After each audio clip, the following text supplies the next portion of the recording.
J'espère que vous allez bien. Nous allons passer encore un bon moment ensemble ce matin. Que ce matin, ce moment soit un moment de partage, de bénédiction. C'est une grâce, une joie encore, un privilège de se dire qu'on appartient à notre Dieu. Alors nous allons le crier sur tous les toits. Nous allons le déclarer. Jésus, je suis à toi.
Sur tous les toits,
je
dernière fois. Alors je crie ton nom, sur tous les toits je proclame, je suis à toi, je suis à toi. Tout ce que je suis, je m'abandonne, prends ma vie, je suis à toi. Je suis à toi.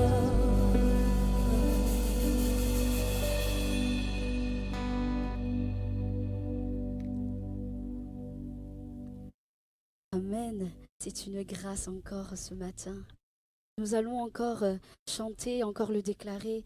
Mon âme chante, ton amour est sans fin. C'est vrai que nous avons un Dieu qui nous aime d'un amour éternel. Et vraiment que nous puissions réaliser ce matin à quel point Dieu nous aime encore.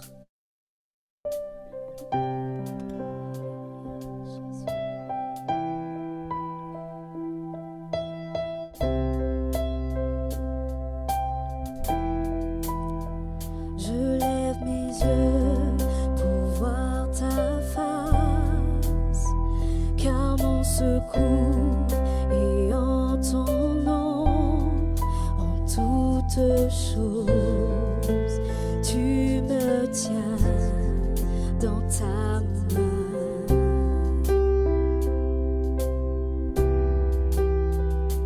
Je me lève, ma force est en toi, et je cours sans m'épuiser, mon cœur confiant. Jésus, tu es mon seul espoir. Et mon âme chante, ton amour est sans fin. Ton amour est sans fin. Ton amour est sans fin.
Merci beaucoup Vanessa pour ce moment qu'on a pu passer dans la louange.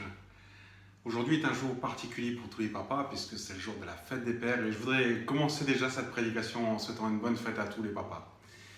Et en même temps introduire le sujet, comment lors d'une fête des pères ne pas parler de l'importance d'être père mais aussi d'avoir un Père céleste.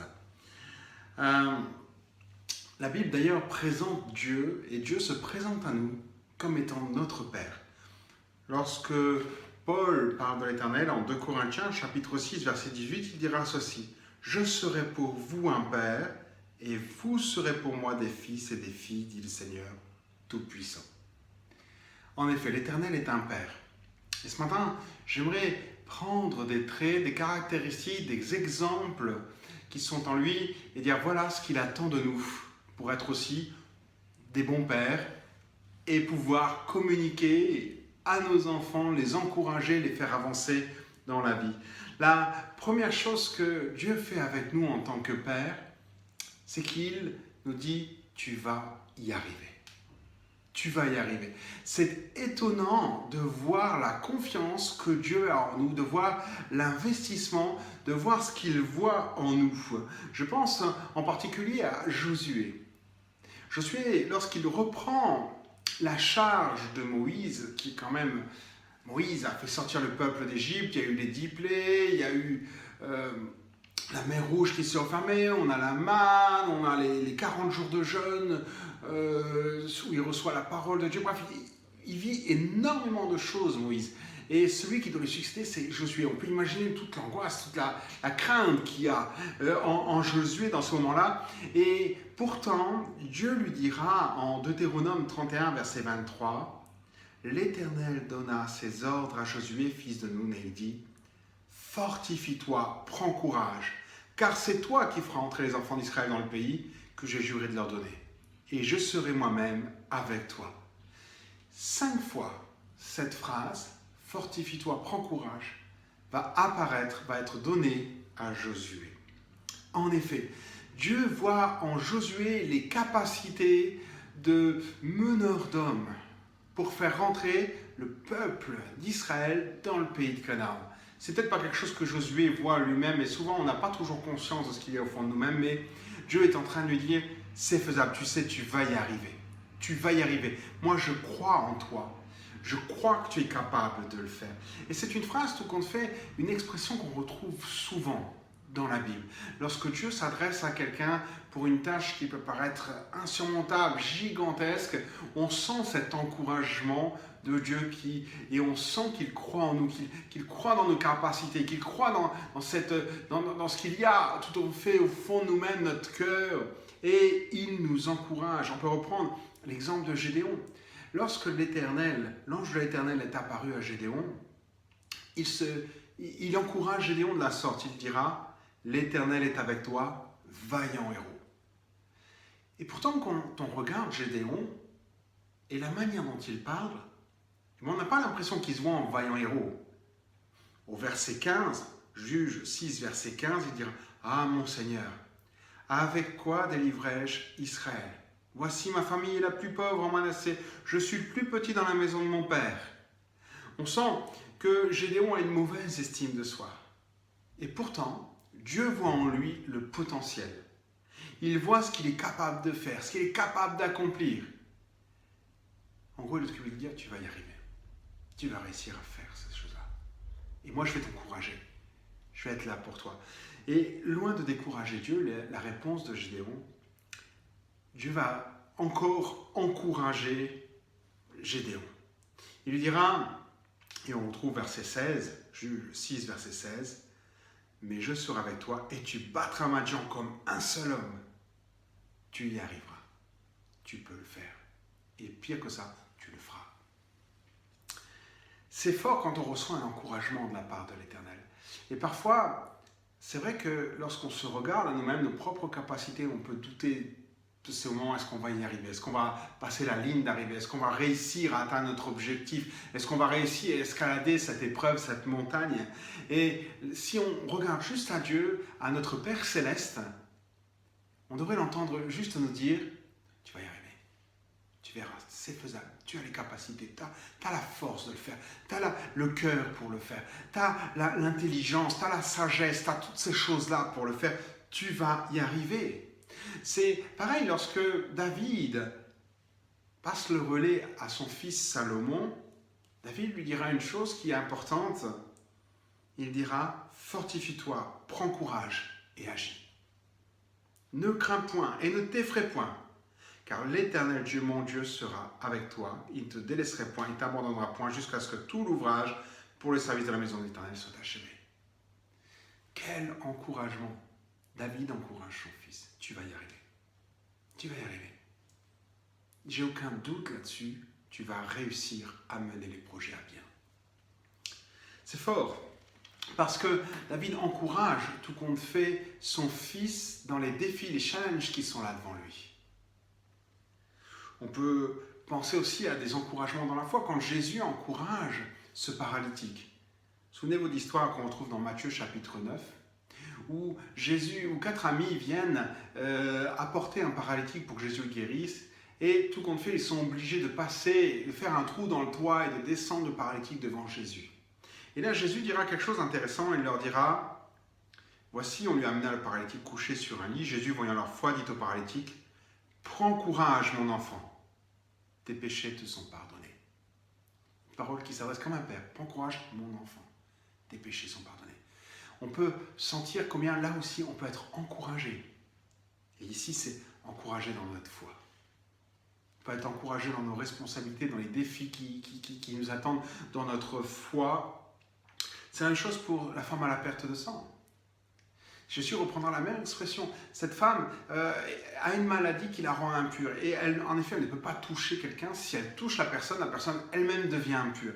Et elle va avoir cette idée de dire, si je peux simplement toucher le bord du vêtement de Jésus, dans ce cas-là, je pourrais être guérie. Elle le fait et en effet, elle est guérie. Et Jésus sentant qu'il y a une force qui est sortie de lui, il se retourne et dit, qui m'a touché? Et il est dit, Matthieu 9, verset 22, Jésus se retourna et dit, en la voyant, prends courage ma fille, ta foi t'a guérie. Et cette femme fut guérie à l'heure même. Prends courage ma fille. Et cet encouragement dans la foi. Vas-y, prends courage, vas-y, avance. Tu sais, tu es sur le bon chemin. Va de l'avant, continue dans cette direction-là. C'est bien, c'est ça qu'il faut faire. On sent que la Bible, au travers de la Bible, Dieu encourage chacun de ses enfants. Que dire de Paul dans le service? Il est dit, acte 23, verset 11, alors qu'il est emprisonné, il a été arrêté à Jérusalem et il va être conduit vers Rome. Il est dit ceci, une nuit, le Seigneur apparut à Paul et dit, prends courage, car de même que tu as rendu témoignage de moi à Jérusalem, il faut aussi que tu rendes témoignage dans Rome. Waouh! Prends courage dans le service que tu entreprends. Il est difficile en ce moment. C'est pas évident. Tu as des combats, tu as des luttes. Mais c'est pas la fin. Tu peux y arriver. Parce que moi, ce que je désire, c'est que tu ailles plus loin. Que tu ailles plus loin. Et c'est faisable. Tu en as les capacités, tu en as la force, tu en as l'intelligence, tu en as la sagesse, tu en as le cœur. Tu as cette possibilité d'aller plus loin. Tu peux le réaliser. Tu peux le faire. C'est l'encouragement que notre Père Céleste nous adresse à chacun d'entre nous de manière régulière lorsqu'on lit sa parole. Mais c'est aussi l'encouragement que chaque parent, on veut imiter pour nos enfants. Et lorsqu'on regarde nos enfants dans un moment difficile, ça peut être un exercice qui est compliqué à comprendre pour eux. Tu vas y arriver, c'est faisable. Ça peut être un moment où ils sont dans une épreuve sportive. Ça peut être un moment plus compliqué dans leurs émotions, leurs sentiments. Et dire, non, tu vas y arriver. Tu vas y arriver à le faire. C'est le premier message que Dieu veut nous donner. C'est le message qu'il a donné à Jésus. Lorsque Jésus est au jardin de Gethsémani et qu'il se retrouve rempli d'angoisse en pensant à la souffrance qui l'attend, la torture et la mort sur la croix, il prie et en ces termes, il dit, Seigneur, éloigne de moi cette coupe. Si ça ne pouvait pas se passer. Et puis, il rectifie presque sa parole, sa prière, et il dit, mais non pas ma volonté, mais ta volonté. Et la réponse de Dieu est très claire. La réponse de Dieu est très claire. Il y a un ange qui descend, c'est ce que nous voyons en Luc 22, verset 43. Alors un ange lui apparut du ciel pour le fortifier. Il y a des moments où on sent qu'on n'aura peut-être pas la force de le faire. Mais vous savez, il n'y a rien que de plus encourageant que quelqu'un qui dit « je crois en toi, je crois que tu peux le faire ». Quand c'est quelqu'un qui a un ascendant sur nous, notre Père Céleste, ou bien notre Père ou notre Mère, parle dans la chair, ça a un impact phénoménal. Je crois que tu peux y arriver. On ne sait pas ce qu'a dit l'ange. On ne sait pas si c'est un moyen surnaturel, si le Saint-Esprit l'a saisi, l'a rempli de paix. On ne sait pas si l'ange lui a parlé, lui a dit des paroles réconfortantes, lui a présenté l'avenir glorieux, lui a dit c'est une mauvaise part. On ne sait pas ce qu'il a dit. On sait qu'une chose, son Père Céleste l'a fortifié au travers de cet ange. En effet, il y a une importance, le regard que l'on porte sur toi. Dans tous ceux qu'on a cités là, Dieu porte un regard et qui lui dit « tu vas y arriver, tu as les capacités, la possibilité d'aller. Je te vois comme un héros, je t'encourage, tu as le potentiel pour aller là où tu veux que j'aille. » En tant que papa, soyons toujours attentifs et réalisons la portée des paroles que l'on peut avoir envers nos enfants. La deuxième chose qui est importante dans la Bible, c'est celui que tu es présent. Tu n'es pas seul, je suis là. Combien d'entre nous savent qu'il est important d'encourager un enfant lorsqu'il fait une compétition sportive, d'être dans les gradins, d'être sur le bord de la piste, voilà, dans une remise de diplôme, dans une fête de fin d'année, voilà, ça lui témoigne de l'intérêt. Et ce qui est assez surprenant, c'est que c'est quelque chose qu'on sait, on n'a pas toujours conscience de l'impact que ça peut avoir de notre part sur les autres, mais on sait l'impact que ça peut avoir dans notre vie quand Dieu nous manifeste sa présence. Combien d'entre nous n'ont pas été encouragés par des versets, par des moments où sa présence est venue, par des moments où on a été réconfortés, et on a senti qu'on n'était pas seul dans l'épreuve qu'on traversait. Combien ça nous a fait du bien. Combien on s'est ressenti avec des forces, on a dit oh, « je ne suis pas tout seul, ouais, ça. Merci Seigneur ». Et des fois, on a du mal juste à imaginer un seul instant que nous aussi, par notre présence, on peut fortifier, encourager, impacter ceux qui nous entourent. Pourtant, c'est quelque chose qui est très présent dans la Bible. Encore une fois, pour Josué, il est dit « Nul ne tiendra devant toi tant que tu vivras. Je serai avec toi comme j'ai été avec Moïse. Je ne te délaisserai point, je ne t'abandonnerai point. » C'est encourageant pour Josué. Je serai avec toi comme j'ai été avec Moïse. Wow, la nuée qui descend sur la tente lorsque Moïse rentrait, la présence de Dieu, Moïse qui va sur la montagne. Je serai avec toi comme j'ai été avec Moïse. Ou encore ce verset sur lequel on s'appuie de manière régulière dans Matthieu 28, verset 20. Enseignez-leur à observer tout ce que je vous ai prescrit. Et voici, je suis avec vous tous les jours jusqu'à la fin du monde. N'a-t-on jamais été encouragé par ce verset? Je suis avec vous jusqu'à la fin du monde. C'est ce que Dieu veut faire avec ses enfants. Et vous savez, lorsque Dieu dit qu'il est avec nous, il n'est pas un père qui regarde une compétition sportive en jouant sur son smartphone. Il n'est pas un père qui est occupé de regarder une série télévisée pendant la fête des enfants, de ses enfants, le fête de fin d'année de l'école. Non, il est un père attentif. Malachie, chapitre 3, verset 16, il est dit « Alors ceux qui craignent l'Éternel se parlèrent l'un à l'autre. » Et écoutez bien ce qu'il est dit. L'Éternel fut attentif et il écouta. Et un livre de souvenirs fut écrit devant lui pour ceux qui craignent l'Éternel et qui honorent son nom. Il n'est pas juste présent. Remarquez, ils parlent entre eux dans le verset. Et l'Éternel est attentif. Il y a une attention qui est tournée vers la personne. C'est pas juste, t'es pas seul. Non, si t'es pas seul, je suis attentif à ce que tu vis. Et on sait tous que c'est ça qui nous fait du bien. C'est quand on sent que Dieu est attentif à notre situation, qu'il la prend à cœur, qu'il est avec nous. Et qu'il la porte avec nous tout compte fait. Prenons l'exemple de Jésus. Il y a quelque chose qui m'a toujours frappé. C'est ce verset dans Jean 11, verset 42, où Jésus va prier. Et voilà ce qu'il dit. pour moi, je savais que tu m'exauces toujours. Mais j'ai parlé à cause de la foule qui m'entoure, afin qu'ils croient que c'est toi qui m'as envoyé. Je sais que tu m'exauces. Vous sentez l'assurance de Jésus? L'assurance de Jésus, il sait qu'il est entendu par son Père. Il sait qu'il est exaucé par son Père. Il sait qu'il n'est pas tout seul dans les moments. Vous savez pourquoi? Parce que son Père témoigne de lui. Plusieurs fois dans l'évangile de Jean, Jésus dira, il y en a un autre qui rend témoignage de moi, et je sais que le témoignage qu'il rend de moi est vrai. Jean 5, verset 32. Jean 5, verset 37, et le Père qui m'a envoyé a rendu lui-même témoignage de moi. Ou Jean 8, verset 18, je rends témoignage de moi-même, et le Père qui m'a envoyé rend témoignage de moi. Son assurance repose sur le regard que le Père a sur lui. Notre assurance n'est pas juste une présence, c'est le regard que Dieu porte sur nos vies, l'attention qu'il a, la manière dont il prend soin de nous, dont il nous conforte dans ce que l'on vit, la manière dont au contraire il nous tient la main lorsqu'on traverse ces épreuves, la manière dont il nous parle lorsque ça ne va pas bien et qu'on a besoin d'encouragement. Il ne s'agit pas, comme je disais, d'un père qui est là et qui dit vas-y, qui est occupé sur son smartphone, sur sa tablette ou je ne sais quoi, mais un père qui est présent et attentif aux besoins, qui a toujours un œil, voire les deux, rivés sur son enfant. C'est aussi une facette de Dieu que Dieu veut retrouver dans chacun des papas que nous sommes. Être attentif, mais pas de loin, envers nos enfants. Et la troisième chose qu'on retrouve beaucoup dans la parole, lorsque Dieu est un Père pour chacun d'entre nous, c'est la confiance qu'il place en nous.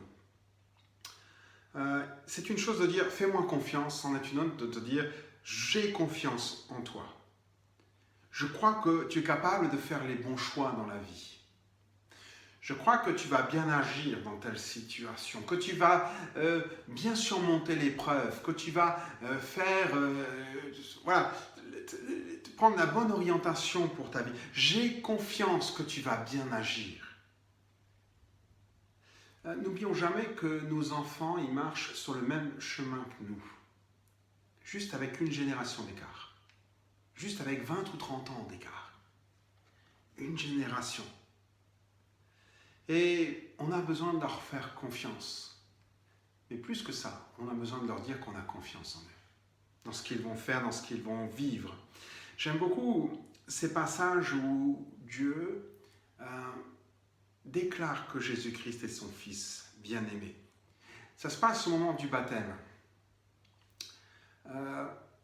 Jésus est baptisé et à ce moment-là, l'Esprit de Dieu descend sur lui et il est dit, Matthieu 3, verset 17, « Et voici une voix se fit entendre des cieux, ces paroles, « Celui-ci est mon Fils bien-aimé en qui j'ai mis toute mon affection. » Vous avez remarqué, Jésus n'a encore rien fait là.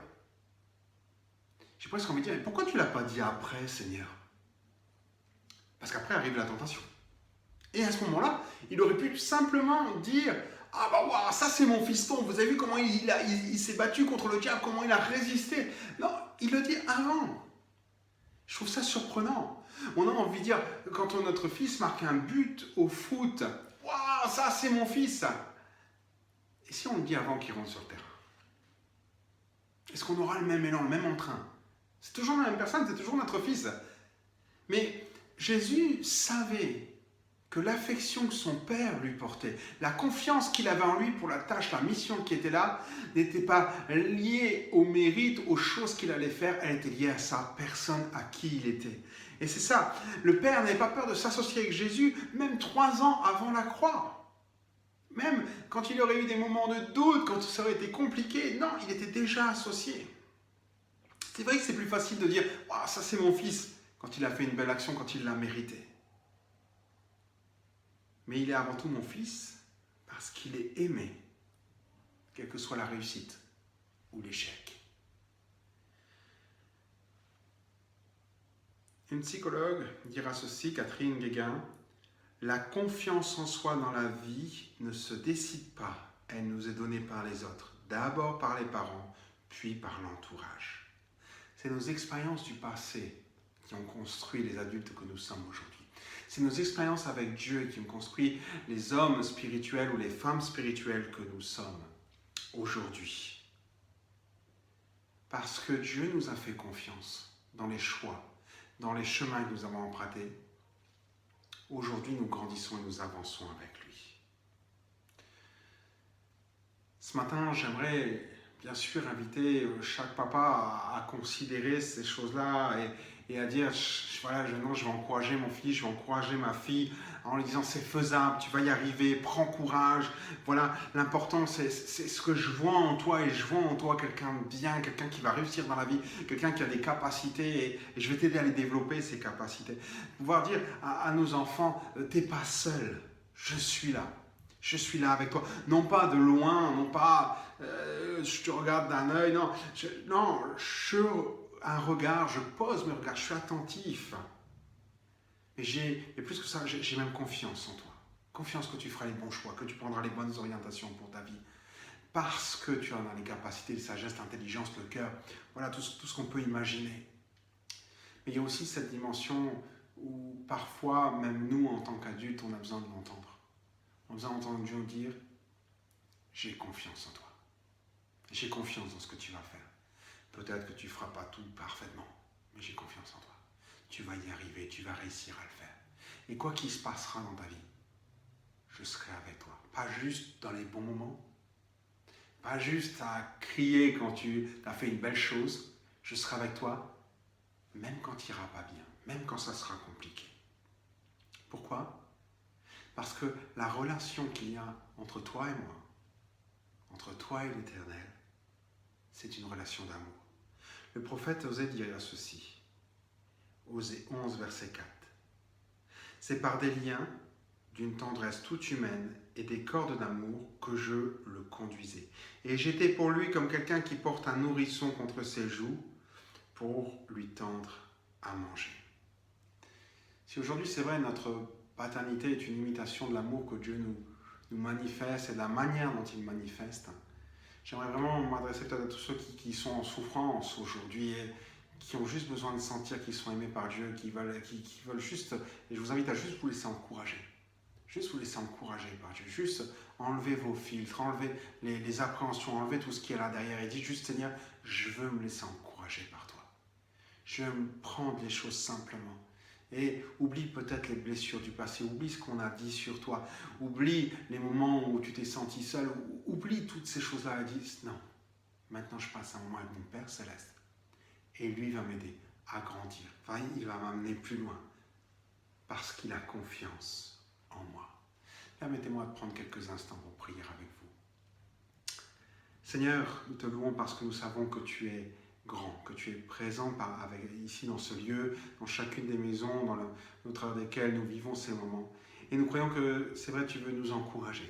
Tu veux nous encourager dans un premier temps à être de bons pères ou de bonnes mères, Seigneur, et simplement à encourager nos enfants à aller plus loin, à grandir, à être tout compte fait ce que tu veux qu'ils soient.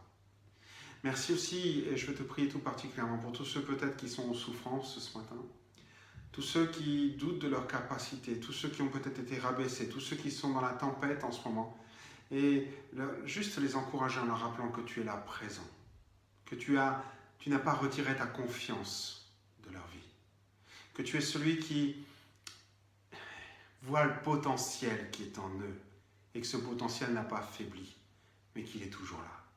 Alors Seigneur, ce matin, je voudrais juste te les abandonner entre tes mains, demandant vraiment que ton esprit les visite là où ils sont, Seigneur, et qu'ils se sentent encouragés, Seigneur, parce que tu as un regard attentif sur chaque situation qu'ils traversent. Alors merci encore ce matin parce que tu viens guérir les plaies, tu viens rassurer, tu viens encourager, Seigneur, tu viens donner ta paix, Seigneur, à chacun d'entre nous dans les moments que nous traversons, quelle que soit la tempête que nous vivons, quels que soient les questionnements que nous avons, tu es celui qui prend soin de chacun. Merci pour tout ce que tu vas faire, Seigneur Jésus. Amen. Voilà, on arrive à la fin de ces moments. Je vous laisse avec ces paroles sur votre cœur, croyant qu'elles vont encore vous bénir richement et que le Saint-Esprit va vous aider à les méditer, à les mûrir encore tout au long de cette semaine afin qu'elles deviennent vraiment concrètes dans votre vie et que l'amour que le Père a pour vous soit vraiment quelque chose de fort, de palpable et qui vous amène encore à vouloir progresser et vous rapprocher de lui. Pour ma part, je vous dis à la semaine prochaine et n'oubliez pas, comme chaque dimanche, je vous invite à tout simplement vous abonner à notre chaîne YouTube pour avoir les dernières notifications et nous suivre via Internet. Voilà, bonne semaine à tous et que le Seigneur vous bénisse.